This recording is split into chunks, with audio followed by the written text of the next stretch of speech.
Bonjour les gens, me voilà ce matin dans la caravane, donc nous sommes venus plus tôt pour vérifier l'état du terrain, car avec les fortes rafales de vent et la pluie, eh bien c'était les conditions pour mettre à l'épreuve notre setup de chantier.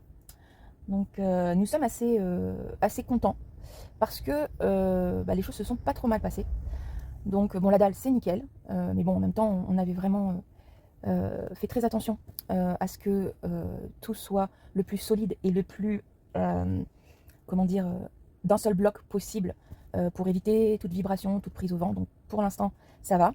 Et comme il n'y a pas encore la structure dessus, bah, c'est quelque part un peu plus risqué, c'est le moment le plus risqué, parce que la plateforme, elle est moins lourde qu'avec le cabanon dessus, et donc elle est plus facile à soulever pour le vent. Et pourtant, comme elle est, enfin, je pense que c'est le fait qu'elle soit vraiment bien d'un seul tenant, bah, ça n'a absolument pas bougé. Donc ça, c'est vraiment super.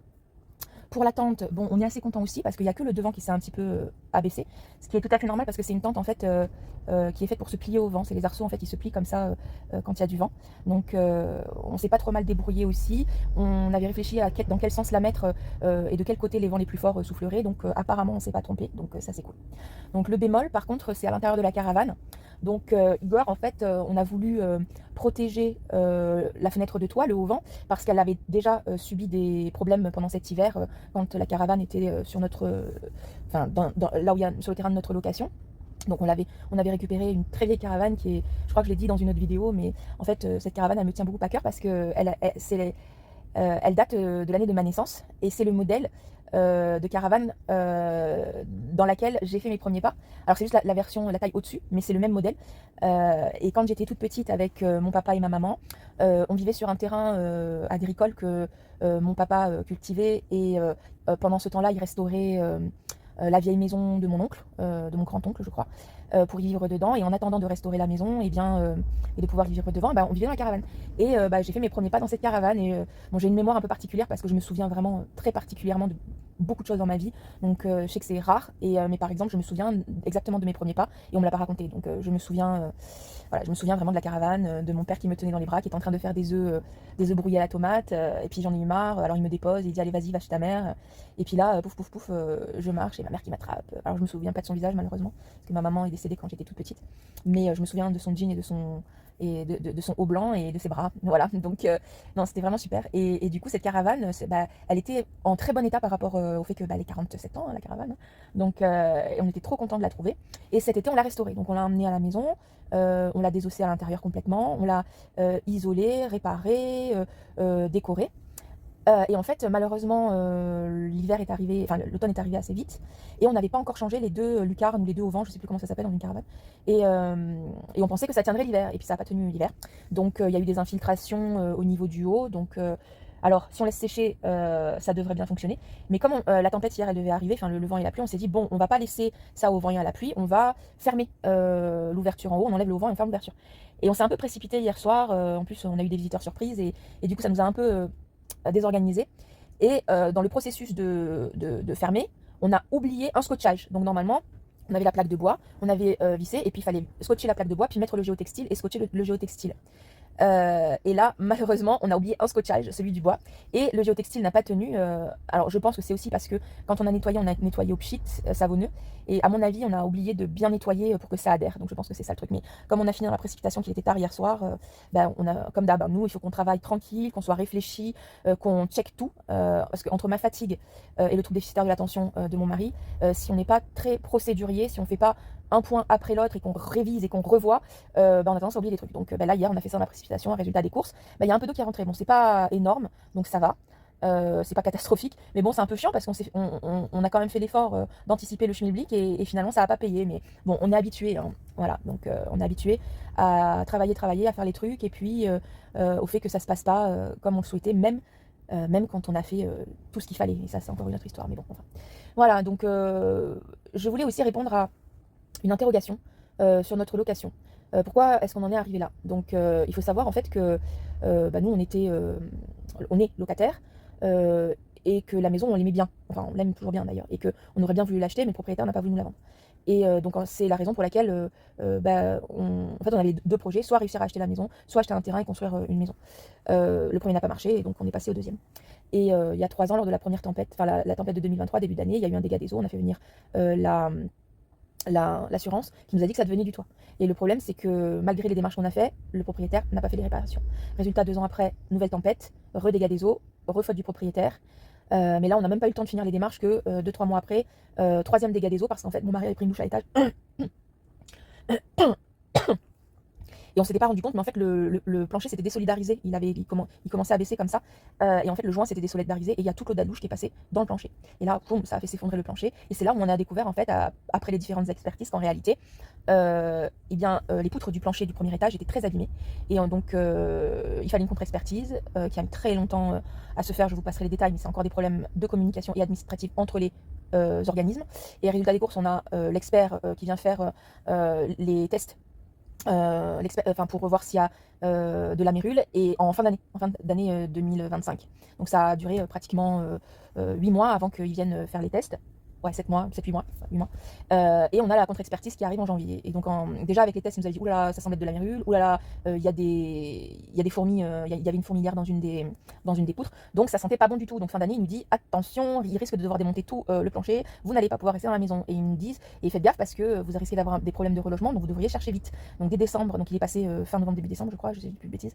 Donc dès là, c'est là où en fait on a vraiment commencé à chercher sérieusement et qu'on trouvait pas. Et puis donc quand ils sont venus faire l'expertise en janvier, ils ont confirmé qu'effectivement il fallait qu'on déménage parce qu'il y en avait pour 8 à 10, voire peut-être 12 mois de travaux, et qu'on ne pouvait pas être là pendant qu'ils faisaient les travaux parce qu'ils devaient démonter tout le plancher. Bon. Et tout ça parce que pendant 2 ans, le propriétaire a traîné à faire les travaux sur le toit. Alors peut-être qu'on pourrait me reprocher de ne pas avoir été plus insistante, mais je trouve que je l'ai quand même été. Voilà, j'ai fait toutes les démarches qu'il fallait, j'ai essayé, j'ai relancé, mais bon, quand vous avez faim de nous recevoir, oui, bah qu'est-ce qu'on fait Et puis repartir sur des démarches et tout. Faut pas oublier que j'ai été très malade et que mon mari travaillait beaucoup. Il devait s'occuper de moi et de mon fils. Voilà, on est tous les deux MDPH, donc je veux dire, on le trouve où le temps pour faire des démarches plus approfondies. Voilà, donc déjà qu'il dormait pas beaucoup, donc bon, hein, je veux dire, à l'impossible nul n'est tenu, comme on dit. Donc voilà, et résultat des courses, on en est là, et puis il y a des gens en fait qui osent nous le reprocher. Donc alors ces gens-là sont bien gentils, mais j'aurais bien voulu les voir à notre place, quoi. Hein. Donc on fait comment quand on n'a pas de famille, pas d'amis à proximité, que les connaissances qu'on a dans le coin sont limitées, qu'on fait appel aux institutions, mais les institutions ne répondent pas, ni dans les temps, ni dans... Voilà, que les assureurs que l'on paye ne fonctionnent pas. Donc en même temps, vous voulez qu'on fasse quoi face à tout ça? Et quand on est trop fragile et fatigué, quand on est malade et qu'on n'a pas la capacité, l'énergie et le temps pour faire les choses, eh ben voilà ce que ça donne comme situation. Voilà, donc arrivé à un moment donné, faut se poser la question aussi, pourquoi est-ce que des gens fragiles comme nous se retrouvent dans cette situation? Et puis quand on se retrouve dans une problématique, il faut savoir que les autres problématiques s'enchaînent. Parce que quand on est très fragile et qu'on a du mal à gérer un truc, les autres trucs qu'on doit faire en pâtissent. Et donc on est moins bon, on oublie des trucs, on fait des trucs, et donc ça gère d'autres problèmes autour. C'est l'effet boule de neige, comme on en parle. Et puis après, on se fait gronder à droite, à gauche, parce qu'on n'a pas fait ceci, parce qu'on n'a pas fait cela. Sauf que nous, quand on va chercher après coup, parce que sur le coup, on croit que c'est de notre faute, donc on fait mea culpa. Puis en fait, on va chercher après coup et on se rend compte qu'en fait, on a bien fait la démarche. Que c'est juste qu'on s'en souvenait plus parce qu'on a fait tellement de choses en même temps que c'est fou, quoi. Et après, quand on dit ah non, on a bien fait la démarche, en fait, ça reste quand même notre faute, puisqu'à partir du moment où ça a été notre faute à un moment donné, ça reste notre faute. Donc voilà, et puis faut dire que ouais, les institutions sont pas aidantes. Hein. J'ai rien contre l'éducation nationale, au contraire, je la soutiens, mais le collège n'a pas été aidant non plus. La CPAM n'a pas été aidante non plus, je crois que je vous l'ai dit, mais 8 ans quand même pour résoudre mon dossier d'invalidité et d'accident du travail. Donc ça a été une galère monstre, quoi. Donc, et puis entre-temps, il a fallu gérer les arrêts maladie, les essais de retour à l'emploi que je n'arrivais pas à faire parce que j'étais trop malade, l'administratif entre la CPAM et le Pôle emploi. Je crois que je souhaite, mais à personne de se retrouver dans la situation dans laquelle on s'est retrouvé, parce que voilà, et je sais qu'il y en a plein qui sont dans cette situation, mais qui n'ont pas les moyens de le communiquer, de dire, ou qui n'ont pas, malgré toute la fatigue et malgré toutes les maladies, la capacité pour quand même tenir le coup et quand même faire les choses, quoi. Donc nous, on y arrive pas facilement, avec des erreurs, mais on y arrive quand même. c'est sûr qu'on préférerait avoir des gens aidants en face de nous. Mais on n'a pas cette chance. Je ne sais pas pourquoi. Enfin, si, j'ai une petite idée. Le monde actuellement et la France est tellement pressurisée, que ce soit les personnels des entreprises, des organisations, des assurances, que ce soit les services publics, avec l'État qui met une pression de fou, avec la rationalisation, que tout le monde est à cran et que dès qu'il y a quelque chose qui est un peu compliqué, qui sort un peu du lot, tout de suite ça leur fait très peur et du coup ils partent en vrille, ils partent sur la défensive et ça devient ingérable quoi. Alors que toi, tu es dans ton bon droit, que tu as tout vérifié, que tu fais tout correctement, en face de toi, tu as des murs. Tu as des murs et qu'ils ne veulent pas recevoir tes arguments, qui sont persuadés qu'ils ont raison, alors que toi, tu as regardé le truc en long, en large et en travers, tu as demandé à des juristes, à des avocats, que tu sais que tu es dans ton droit. Combien de fois j'ai fait appel au défenseur des droits ou à l'assurance juridique ou à l'avocat pour être sûr, parce que quand j'arrivais face à une institution, voire même au médiateur, hein, quand j'arrivais face à une institution, que ce soit la CPAM, Pôle emploi, la communauté de communes, le collège, etc., quand j'arrivais face à une situation, moi, on m'a formé, entre guillemets, en tant qu'usager de ces services-là, en me disant, ben voilà, vu que vous êtes dans telle situation, vous avez le droit à ça, ça, ça, ça. Puis tu vas dans un autre truc, collège, l'inclusion, tu as le droit à ça, ça, ça, ça, ça. Puis urbanisme, machin, il faut faire les choses comme ça, comme ça, comme ça, comme ça. Il y a un nouveau PLU, c'est comme ça, comme ça, comme ça, comme ça. Alors moi, on me donne tout ça, je lis tout ça, hein, je suis, comment dire, une bonne petite élève, enfin une bonne élève, je prends tout, je lis tout, j'analyse tout, je fais des résumés, quand je comprends pas, j'appelle, je demande, voilà. Et donc je fais tout dans les règles, entre guillemets, de l'art. Je check avec l'architecte, avec les experts, avec l'académie, avec le défenseur des droits, avec l'avocate, avec les documents et les informations qu'il y a sur le site du gouvernement. Enfin, je check tout, tout est bon. Et quand j'arrive face au système en général, ah mais il vous manque le formulaire machin bidule truc, je sais pas si vous connaissez Astérix et la maison des fous. Bah en fait c'est ça quoi, c'est Astérix et la maison des fous. C'est pour faire un truc vous avez besoin d'un formulaire. Ce formulaire là il sert strictement à rien parce qu'il sert juste à marquer ce que vous voulez faire. Et il est automatiquement validé, mais tamponné, mais il faut trouver la bonne personne au bon moment, et puis vous faites tous les bureaux, et puis c'est jamais eux, et puis c'est toujours l'autre, et puis c'est pas l'heure, et puis c'est plus l'heure, et puis il faut, enfin, et à la fin vous retournez au premier, en fait c'est le premier que vous aviez rencontré, mais parce que c'est tellement compliqué et que vous aviez pas donné, enfin vous étiez trompé sur un numéro du formulaire, enfin bon, une bêtise quoi, en fait vous n'avez pas eu le bon formulaire, enfin il ne voulait pas vous délivrer parce que c'était pas sa compétence, c'était pas son rôle de délivrer un autre formulaire, il devait délivrer que ce formulaire là.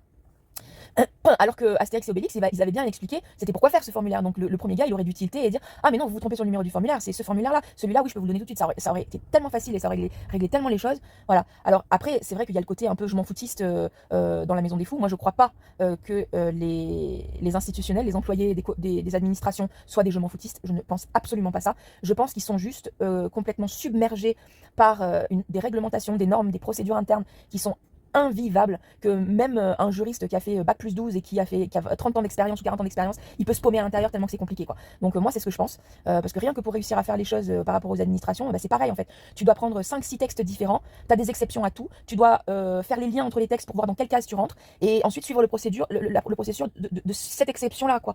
Et voire même moi à la CPAM, j'étais dans une situation administrative, un statut qui est très très rare et qui fait qu'en fait il n'y a pas la case à la CPAM, ça n'a même pas été prévu dans le logiciel si vous voulez, donc à chaque fois je devais passer par un processus qui n'était pas le processus normal, et donc du coup quand j'appelais la plateforme, les premiers réflexes c'est non vous vous trompez, il faut que vous rentriez dans une case, donc je peux pas vous aider, tant que débrouillez-vous pour rentrer dans la case. Et à chaque fois je leur disais mais non, mais on a déjà réglé ce problème là, j'ai déjà eu des personnes avec vous avant, je rentre pas dans la case pour telle et telle raison, donc normalement je dois passer directement par la responsable ou directement par telle personne ou par telle personne, vous pourriez me la passer, ah non je peux pas vous passer les gens directement, c'est pas comme ça que ça marche, enfin bon, mais et à chaque fois et vous recommencez et vous recommencez et vous recommencez, enfin bon, ça a été une période très très dure de ma vie, et puis ça a été une période où malheureusement au niveau des sous-sous c'était pas aussi calme qu'aujourd'hui, et en fait j'étais pas payée pendant 1 mois, 2 mois, 3 mois, j'avais pas mes indemnités, et jusqu'à ce que la situation se débloque, et là d'un coup je faisais un rattrapage, mais en fait pendant les 3 mois t'es aux limites du découvert autorisé, t'as la trouille, t'as peur que, parce que en fait si on reste trop longtemps, trop de jours dans le découvert non autorisé, ou enfin, je sais plus, c'est un truc comme ça,